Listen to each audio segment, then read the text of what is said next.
Welcome to this episode of the Gunman. In this video, I'll be taking you through the prep work on this VESS Commodore Ute. Holden is the manufacturer, which is Australia's version of General Motors. So, the colour code for this car is 746S, and the colour is called Poison Ivy Green. It's a pretty cool colour. So this video is just the prep work. I'll just be taking you through the prep work on it. I've already sprayed the inside of the bonnet and the fender. I did that. I actually made a different video on that one, so if you want to see that, I uploaded that previously, so check that out if you haven't already. And this one's just the prep work, and the next video I'll be uploading is the paintwork on this same car, so split it up into 3 videos. So what I'm doing here is just wiping the panels down just with a damp rag, clean damp rag with water, and then drying it off with just a dry rag. First up, you saw me, I just had the rubber wheel inside of a drill, pinstripe remover. That was just to get rid of the glue that was left behind from the badge that was under there. So you could also wipe the panels down with some wax and grease remover. If you look at the panels and you saw that it's real slimy, or it's got road grime or tar or a solvent-based contaminant on there, well, then you can go and grab yourself some wax and grease remover and rub over it with that to get rid of that. And that you can do that before you start rubbing as well, before you start sanding.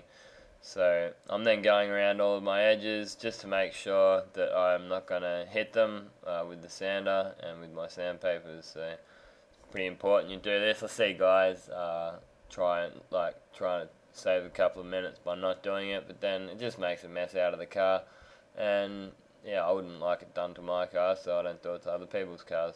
At the end of the day, the guys that do that kind of stuff, they don't get given the nice cars. They just get given the dirty old Corollas and stuff like that, because they don't do a good job on the cars. So next up here, we've got the Orbital sander. I was just plugging into the dust extraction just then. It's just a vacuum, and this is a Dynabrade sander I'm using. It's pretty cool, good sander, nice small orbit on it. And I'm using 600 grit at the moment, so later on I'll end up going over the top of that 600 with a piece of 800 just by hand.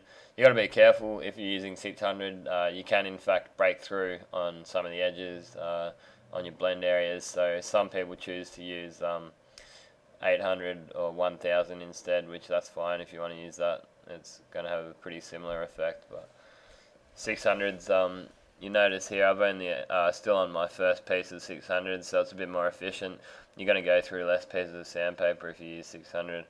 So if I was using 1000, I'd probably be on my 3rd or 4th piece of sandpaper by now, because it's a lot finer and it's going to clog up a lot easier. So that's the main reason I actually do it this way. Plus it's quicker too, so more efficient and quicker. So always conscious of the material usage and that, because it's not cheap, and if you're paying for it yourself, which I'm not, I am an employee, I don't own the place, but it's always good if you are paying for it. You'll soon start noticing that you start saving it and using those sandpapers until they are completely ruined. So once I've done that, I'll just give it a good blow off, and it turned out that I found a few stone chips, a few chips in the car. So I've got this polyester fine filler. Glazing putty it is, I think it's called. It's a Worth brand, this one. It's a really good one actually. It's worth a bit more than some of the other ones, but yeah, it's real good quality. It's over paintable, like you don't have to prime over the areas that you put this stuff in. Just have to be careful that you don't put too much hardener into your fine filler, or else it can actually end up bleeding through. When you're putting this in, just put it in really nice and fine. Obviously it's still got to fill up you don't want it to pull out of the scratch, but just put it in nice and fine here. Even seen The Apprentice, it was actually just yesterday, he put fine filler all through this bonnet, and it looks like I said to him, what are you doing, trying to lay bricks, mate? You know, it's like you just slapped it in, and then when you've got to try and take it out without having highs and lows. So when I'm waiting for that stuff to dry, I'm just going around and using a bit of grey Scotch-Brite to get all the shiny spots off around all these edges. So after a couple of minutes that fine filler will dry, and then I'll be able to come back to it and just sand it out. So depending on what you're doing, you can decide to block it out. I decided that I had the fine filler in nice and tight, so I didn't need to actually block it out. As I was saying before, what you see some apprentices do, they put it in really thick, and you will have to block it out if you do that. You can actually I ended up just shaving it down with a razor blade, just hold the razor blade dead flat, try not to edge it up, and ended up getting it nice and flat. So, and then just went over it with the Orbital sander. I found that a touch quicker. So this video is relatively unedited. I just chopped out a few spots here and there, and stuck a few bits together, and yeah, all I really did, as you can obviously see, I've just sped it up to 2 times the normal speed, but you can still get the idea of exactly what I'm doing. So stop the video from getting too long, and hopefully you're interested in it. Yeah, leave some feedback if you want. Let us know what you think of my videos. I'm always interested to see if you like it, if you're thinking they're getting too long, if you're thinking, some of them are even too short. Just let me know. I'm interested to see what you think. So yeah, that was just 600 I was using over those pieces of fine filler. So now that I've got these blends fitted up, I'm going to get the panels sanded down. So what we ended up doing with these, we primed the exterior panels up the night before, and then earlier in the day I blew in the edges, the green on the inside of that fender. You can see it's actually a brand new fender, but I've blown in the edges with the green, so that we can then bolt it up and shut the bonnet and bolt the bonnet back on, and then it's all going to be the right colour already on the inside. So I actually did a separate video covering the seam sealer and how to get the factory finish on the insides of the panels. So what I'm doing on this fender here is I'm using 400 grit here, which is a tad coarser than the 600 which I used on the blends. So just be careful, it's going to cut through. It turned out the apprentice actually primed this up. He didn't really put much primer on. It's a pretty classic thing around workshops. Apprentices, they want to go home and they just slap 1.5 coats on there, and then us tradesmen are stuck the next day with not enough primer. So there's a couple of little cut throughs that I've gone back to bare metal. I decided I'll mask up the inners so I don't get primer overspray on where I've freshly painted the green, and then I'll just put a touch of 1K over there. And what I'm using here is a 500 grit softback sanding sponge. They're pretty good, pretty awesome things, these. Just going over it, it finishes it all off by hand, and gets into all those edges. Even the shape of these fenders, you want to, on those inner edges, you don't want to finish it off with the Orbital sander. Sometimes you can be left with marks from where you've sanded it if you don't finish it off by hand. So it's always a good idea to finish it off by hand. So you'll probably notice whenever I'm doing a panel where there's going to be base coat over the whole panel, 4 or 500 is fine to finish it off with.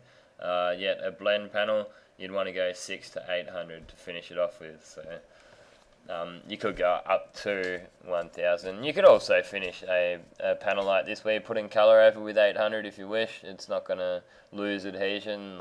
You could still go over a panel with 2000, and it's still got enough it's going to be coarse enough to bite into. So as we go, just finishing this panel off.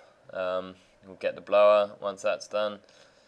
Give it a good blow off. Then I'll grab some paper, as I said before, just so we don't cover the insides of the fender. I've nice freshly painted with this primer I'm about to put on. Just a bit of 1K. I've just got some 1K set up in a gun already, ready to go. Don't want to use too high pressure. Just testing the spray first up. Just a medium coat over that. Don't need it too wet, and I'm only gonna end up sanding that just by hand. It's not gonna need a sand with Orbital or anything. So onto the bonnet. We'll grab our guide coat, our powder guide coat. I prefer the powder guide coat myself because it sands easier. It's because it's dust, it's not going to clog up the sandpaper because we're doing dry sanding. sometimes people used to just grab the subframe acrylic black gun and spray over their panels, and I found that it ends up clogging the sandpaper up a bit quicker, so I prefer to use that powder guide coat. Also using the dust extraction, which I'm using there. See how I've got the vacuum hooked up. That also helps keep the sandpaper from clogging up too much as well. So it takes a few minutes to go over this bonnet. As I said, the guy who primed it up just put it on really dry. I think he was blaming the gun or something, but at the end of the day, it's up to you to get the gun working properly if it's not. So he should have done a better effort than what he did. So I missed out. I just skipped out most of the footage of that because you're not really missing out on much. So just cut from the start to the end of the bonnet. And I did that one spot where I cut through with the 1K. Once we've finished whizzing it down, well, that's what we call the sand, orbital sand. As everyone in Australia calls it the whizzy. Yeah, let us know what you I know I've noticed a lot of American guys watching my videos. If I go to the analytics and demographics, I've noticed that about half of my viewers are from America. So yeah, I'm interested to know what you guys think of it too. So next up, we've got the air blower blowing all that dust off just quickly, and then I'll just do exactly the same as what I did with the fender by going around all those edges with a piece of 500. So I'll come back over to that because that's tacked off, but that's dry by now because it's just 1K. 1K to the 1K, come back, that's dry enough to start giving a scuff back. So after I finished these couple of panels, I ended up getting the guy that fixed the car to bolt these couple of panels back on. It's actually not really much on the side of repair on this car. It was really just a few panels being fitted, pulled off, and a couple of new panels being put onto it. There was no radiator damage or anything like that, so a pretty nice, easy job for us. So we've got a clip at the end of this too. I've got a quick clip of it once it's all finished off and once it's been polished up. As I said, I'll be uploading the paintwork of it next. So now you can see I've had the bonnet and I've had the hood, as I think it's called in America, and the fender has been put back on. And then I'm deciding to go over these panels with the 800 soft pad after I prep the rest of them up. Main reason is because panel beaters have got their greasy hands and they're coming around and they're putting the bonnet on, they're putting the fender on, and they're going to be putting their greasy hands onto that fresh paint that I've opened up. So I've decided to I'll be actually opening up some more fresh paint by going over it with some 800 grit. So that was the reason I did that. It's actually pretty impressed with how this job came out nice and clean, got a nice finish in it. So I did a couple of methods which I haven't been doing of late, but I've started just in the last week going back to it, and that was just to mix all my paint up, enter the booth, mask it all up, have it all ready to go, and then don't exit the spray booth once you've started painting. So, and I've actually found the results have been improving from doing stuff like that without. I used to sometimes go in, put my first coat on, then come out and then mix my next base coat up, and then go in, put that on, come out, mix my clear up. But what happens sometimes is when you're coming out, the next guy that's sanding down the car is blowing the dust around the workshop, and it's also entering the spray booth as you enter and exit the spray booth. So yeah, that's what I've been going back to, and it's been working lately. So this is pretty much bringing this job just about up to an end. About the only panel we haven't sanded is the front bumper bar, which is a plastic part, obviously. So now I'm just blowing the rest of this car off after I've used that 800 grit softback sanding sponge. It's about right to go in, and I think I did actually get some footage of the masking on this one too, so I'll do a mask and paint video for the next video. So As far as the plastic bumper bars go, some people say that you don't have to sand them. I've gone through stages in my career where I have and where I haven't, and although it does stick to unsanded paint if you use plastic primer, I just find it's better off to just give it a quick scuff over. This only takes a couple of minutes, just one of these 800 grit sanding sponges, and if it does flake off for any reason, you can tell the manufacturer, you say, well look, I have the paint manufacturer, I've sanded it, I've done my part correctly, so that's also another cover your ass type thing. So this is the car once it's all painted and finished off. I was pretty happy. My mate just in the background there, you can just see his feet over there. He polished it up for me, so thanks to him for doing that. Yeah, I was quite happy with how it came up. Nice good gloss to it, nice good finish. So here's a couple of other clips to a couple of my other vids. If you haven't seen them, check them out. Thanks again for watching, and this has been another Gunman production. Goodbye.